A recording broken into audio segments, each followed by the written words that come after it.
91X. These videos from the Coachella Flophouse are made possible by Old Smoky Tennessee Moonshine, and we thank them for that. Welcome to the Coachella Flophouse here for 90X. Phil Selway, thank you very much for swinging by. Thank you for having me. This is the second solo record, correct? That's right, yeah. But this is not the first, or these are not the projects when you first started doing things outside of Radiohead. The first thing was that Seven Worlds Collide? Seven Worlds Collide with Neil Finn, that's right. That seemed like it was, 10, 12 years ago now? Well, the first one was actually 2001. And so that's when, it was Lisa Germano, Sebastian Steinberg, and Eddie Vedder, Johnny Marr, so, right. List quite an impressive list. And then for the second one, which was at the end of 2008 into 2009, then it kind of just extended beyond that as well. Wilco were there. So, yeah, it's they're both quite amazing projects to be part of. How did that phone call come through? Eddie Vedder's from San Diego. I shouldn't say he's from San Diego, but he started his career in San Diego. So when that thing happened, I'm like going, we've all played Neil Finn on the radio a million times, but it was very weird to go, he's grabbed the drummer from Radiohead. We were all like, what were you doing? Just sitting around waiting for another Radiohead album to come out? Like, dead bored. Is there anything going on out there? Neil Finn, Other Side of World. What are you doing? How did that work out? What was that? Well, I remember getting the email, and it was one of those ones where you have to kind of take a deep breath. Just right. Yeah, it was very unexpected. But had you hung a shingle out saying, I'm looking to go out and play with other people? We met Neil over the years at festivals, and Ed and Neil in particular, Ed from Radiohead, had become right. close as well. So I don't know if Ed put a good word in for me. Probably owe him on that one. You never know. So were you a Crowded House fan back in the day? A Split Ends fan? Split Ends as well. Very much Split Ends fan as right. well. But he's just got the most incredible catalogue of material there. Right. And when you go and work with him, and you have to learn all that. Well, I mean, you think you know the material off by heart because right. you've heard it so much, and then you actually start playing it, and there's kind of all these little intricacies in there. But there is a lot of it. But each one. Are you one of the guys are you the drummer that writes down charts, so you know where you're going, or you just do it all by memory? Just all by memory with me. So yeah, I'm a bear of small brain as well. So it was working overtime. That's crazy. So Seven Worlds Collide. Then you go, all right, I've got a lot of material. I've got to release myself. Had you been writing it since you were a kid, or when did the solo stuff? How did you formulate that? Were these songs you just started writing while you were in Radiohead, or before that? It was stuff that I was doing kind of in the downtime from Radiohead. It wasn't really with a view to making records. It's just what I did to, I suppose, relax. And it just felt, I always like to be doing something musical, but actually writing songs felt as though it was taking me out of that whole right. routine of Radiohead. So I enjoyed doing it, and it just got to that point where I'd say it was probably when I was about mid-30s, and I just started last year. to... Absolutely, yeah. So mid-30s, you're going, I got to get this out? Yeah, well, just realising that I'd hit that kind of critical mass of material. Right. And thinking, how am I going to do it? It didn't feel appropriate to Radiohead. It felt very personal to me. Right. And so the natural thing from there then is to go on and make the record yourself, make it a solo record. A few obstacles, like I couldn't sing before I did it, so I had to learn how to sing, that kind of thing. So it was quite a long process getting to the point of finishing the first record, and I didn't drum on it either, so kind of wasn't. I have to remind you, you're an artist. Sometimes you don't have to do what you do in the other band. Dave Absolutely. Grohl doesn't drum for Foo Fighters anymore, even though everybody knows him as that. Yeah. So you can still be the front man of your own band, I suppose. So take it from Dave Grohl. It's okay what you're doing. You're absolutely. Fine with it. Well, that's. So tell me about obviously forming radio. You guys all knew everybody at school, yeah? That's right. What were your influences compared to everybody else in the band? I mean, I know that they were all into Can years ago.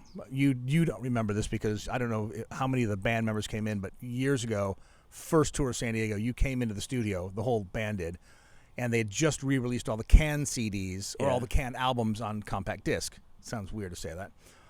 And as you walked in the studio, I was about to go on the air, so I just pushed him in front of the whole band, and I threw up the faders on the microphones and said, "Have you guys seen these reissues yet?" And this conversation started about Can, because I knew Can was an influence on probably latter-day Radiohead more so than the early Radiohead. Yeah, I was just about to say, I mean, if they're claiming it was an influence at school. Well, no, not school. What I'm saying is your first tour, the Pablo Honey tour, when you got to San Diego. And we talked for 5 minutes, and somebody at one point, I think it was Ed, goes, "Are we on the air?" And I'm like, "Yeah, we've been on the air for 5 minutes already." He goes, "This is the weirdest interview I've ever done." Because, I knew that your influences back then, not at school, but Pablo Honey era, was, different kind of bands than what Radiohead appeared to be, I suppose. So you in particular, what were you listening to at school when you were a kid? Oh, it was quite varied. I mean, I really got into music around punk and the whole post-punk thing, so I suppose for me it was bands like The Clash, Joy Division. I really loved the whole kind of ska revival two-tone thing as well. So they were the things that kind of really sparked off my interest in music. And I've got 2 older sisters as well, so you have access to that record collection as well. Did you go? You were still living in Oxford at the time, or pretty close to Oxford. Did you go up to Coventry to see the Specials play back in the day? Did you ever? No, I'd have been too scared to do that. Really? I was a nice boy. Coventry too big of a city for you? Probably was. Or I should say, you listen to their lyrics, and you're afraid because some of those songs were about some of the issues they were going through at the time. Yeah. So you didn't travel outside of you were a nice boy, nice little. Absolutely. Yes? Nice boy stuck in my bedroom, listening to nasty music. So you listen to The Clash, listen to the Specials, the ska stuff. What else? What made you as rhythmic? I suppose, what made you as rhythmic as you are? Because obviously, not so much the earlier Radiohead stuff, but latter-day Radiohead, there's really crazy polyrhythms that are going on. And for you guys to discuss all that stuff, like, what are you doing here, what are you doing here, and what are you doing here, requires a little bit more than, I like The Clash. Yeah, and I think, you as you move on as a musician, I think inevitably your tastes broaden. You look for new challenges in what you're doing, and particularly music which kind of didn't make sense to you at some point in your life, it suddenly does make sense.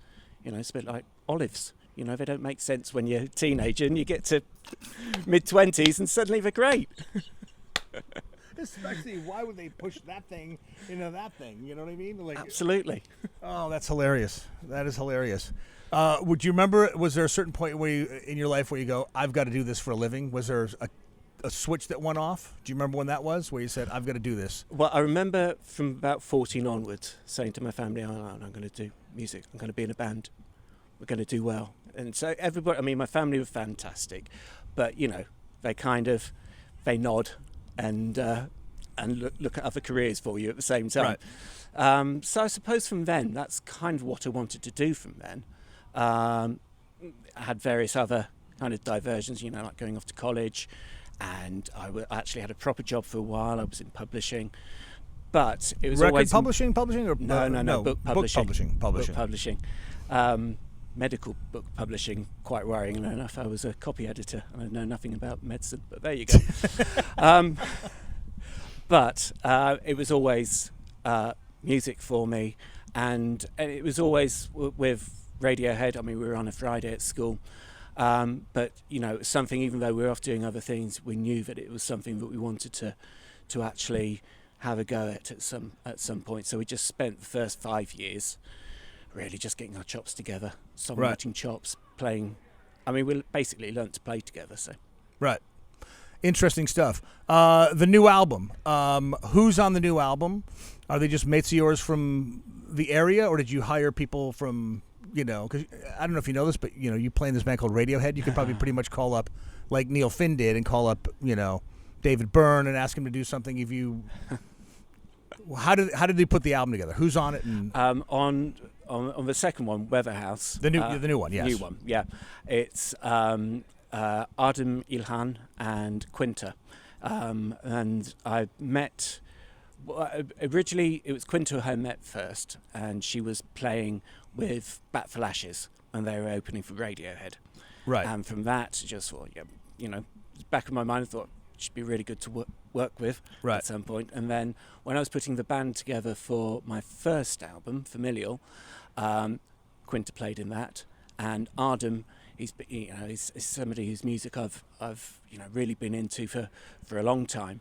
He's a singer-songwriter himself, and Ardham agreed to be in that band. And I really liked what was going on, the musical dynamic that was going on between the three of us. It felt really interesting, and I felt it could bring something to the music, to the songs, and just let the songs, grow in what felt like a very unforced way. So, yeah, it was the three of us, and we kind of holed ourselves up in the Radiohead studio on and off for about 6 months, and just obviously nothing's happening in the Radiohead studio at this point, right? No, it's absolutely like nothing. Well, everybody's dossing about. Is everybody dossing beautifully about? Beautifully said, beautifully pronounced. Not like you can do anything about it, but I think there's been enough of a gap again between albums. If you don't mind kicking the lads in the shins and telling them to get together. Who's playing live with you at Coachella? Who's in the band? Is it just the three of you? So it's Ardham and Quinta, and also a fantastic drummer called Chris Vattalaro, who's he learned all his chops in New York, so he's come up through that whole kind of Brooklyn scene. So he's brilliant. It's just it makes me feel quite shy about drumming actually. Watching him, yeah. I'm sure he feels the same about you, because he's probably looked at you as like, oh. Thank you very much, sir. Thank you so much. Pleasure to see you again. It is 91X, Phil Selway. Thank you. 91.